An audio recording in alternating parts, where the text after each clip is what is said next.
Pope இறந்துட்டாருன்னு சொல்லி, Francis இறந்துட்டாருன்னு சொல்லி, அதுக்கு முந்தைய மரண தருவாயில் தான் இருந்தார். அப்புறம் டக்குன்னு பொழைச்சி ஈஸ்டர் பண்டிகை கொண்டாடி மறுநாளே அவர் ரொம்ப இதாகி செத்துட்டார்.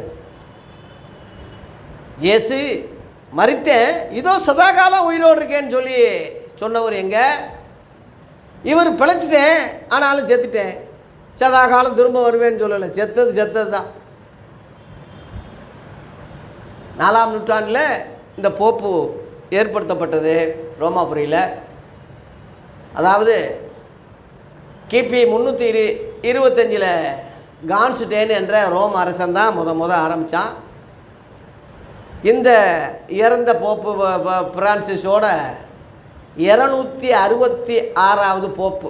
இப்போ இவர் 266, 67ன்னு சிலர் சொல்கிறாங்க.